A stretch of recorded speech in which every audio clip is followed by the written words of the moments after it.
Thank you very much, Chair, and really welcome to all of our speakers today. Your contributions have been very valuable, and combined with what we heard last week, particularly from psychotherapists and clinical psychologists and psychiatrists from many different groups. I mean, the key things that came across was the school environment, how it's really important how schools engage with bullying, with incidences of bullying. And then I suppose as well as that, and I think Suzanne, you might have mentioned it as well, more so, but how this really impacts not just the children who endure bullying, but also the perpetrators and the bystanders. And I suppose I am very curious about how, I think we had a statistic last week that, a high number of children that were presenting, it wasn't just the victims of bullying, but, this also impacts on people who are doing the bullying and for bystanders as well. The questions I have, I was going to say a very impressive presentation from Ben Holmes here in Webwise. Great to have such a young man here to speak with us as well. So thank you, Ben. And Bunclody as well, I'm sure, very proud to have you here down in Wexford. So a few of my family are around that area. But my question to you is just around mediation skills. So particularly, what sort of mediation? Because this has come up from another parent to me as well. Like, could there be training there for mediation skills with teachers? And already teachers have such a heavy load, but maybe there's some type of, intervention here that might be helpful. Also that you said peer-to-peer is very important. I suppose, Ben, if I could ask you, an ideal school that's managing an incidence of bullying really well, what would that look like? If you could tell me what that might look like. Suzanne, and on behalf of Bernardo's, thank you very much for your presentation. Amazing to think that you have 40 centres. I mean, it's phenomenal, the work that you do.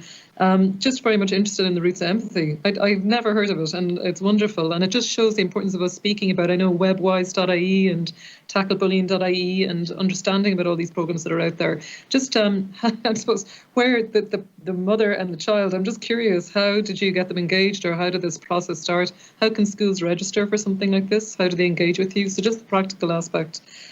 For Mark from Inclusion Ireland, thank you so much, Mark. I suppose I'd worked closely with Minister Josepha Madigan as well here, and I know that they're looking at the school inclusion model, the pilot that's been rolled out to schools, so there's extra supports there for speech and language. But you very much pointed out that special needs are particularly impacted when it comes to bullying. So I suppose just if there was something there within that school inclusion model, that's been rolled out, is there something there that could be considered as well in terms of bullying? And then Saoirse Brady, just to say again, thank you. I know you mentioned that over 80% of teachers were surveyed, 20% not clear on exactly what steps to follow. Again, does this just point to further training, or is it a case of in schools that schools run like a mock incidence of bullying, and this is how it would be managed? I just thought sometimes these role plays are very important. Thank you very much. Okay, so I guess I'll just go first there. I'll make it quick because I know she asked a lot of questions. In terms of mediation, I think the thing is that it's very black and white. It's easy in this kind of environment to make a bullying situation and very general and very black and white. And usually it's really not. And for every really severe bullying case you're going to come across, there will probably be ones that are less severe. And in many situations with them, and I know even people I know and when they have happened, that maybe both parties involved have done something, have fought back at each other, and that if I have done something to someone else, I can come to, especially in my school, we have a very harsh and strict anti-bullying policy, and if that's a student who has done something comes and says this person did it to me, and that person gets punishment without any kind of investigation into it or any kind of mediation often, because it's easy to say, oh well, this girl says that you have done something, and to immediately believe that, when in fact often it can be, everyone doing something malicious to each other. And I think that's where, when I mentioned in my opening statement, what I talked about mediation, that it's not seen as black and white and that it's actually looked into further. And in terms of what an ideal system would be, you don't need to train every teacher to deal with bullying.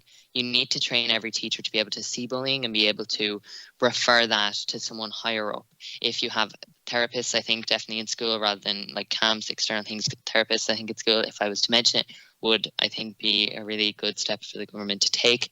And if you were to refer that to senior management, to someone specific who would deal with it, to the guidance counsellors or a therapist within a school, and they could then deal with it. So it's not that every teacher needs to be equipped to deal with it on the spot right there. It's that they're equipped to refer to someone up who would know what to do, and that you know that you could go to that person higher up as well. I think that'd be essential. Thank you. So if I come in quickly just on the roots of empathy, just to say we've been delivering it since 2011, and 18,631 children have benefited from it, and it's in 20 counties, and really it's been done predominantly through word of mouth. And it's a volunteer mum or dad or both come in with their baby, and it's really up to the age of a year and it's delivered in primary school between 5 and 12. And it's been proven, there's numerous research at the highest level, randomised controlled trials in terms of it reducing aggression and bullying in schools.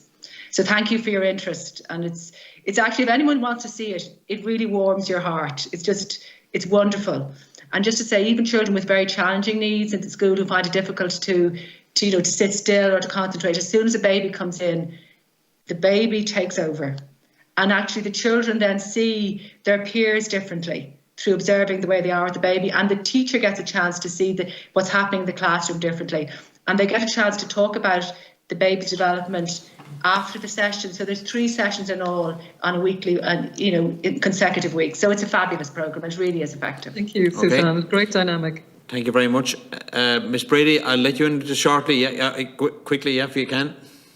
Yeah, so I think Ben actually covered a lot of the points that Senator Dolan asked me. I suppose the other thing is, though, it should be put in place, like some kind of programme should be put in place for teacher training, but the department should provide resources and CPD opportunities for people to continue to train in relation to how to address bullying. But I think updating the National Action Plan on bullying would be key to this, and having like refresher courses on that routinely would also help. And my nephew was a Roots of Empathy baby, so it is a fabulous. Mr. O'Connor. Thanks. Thank you. I think, like Sarah has just said, I think Ben covered a lot of the bases there in relation to the issues raised.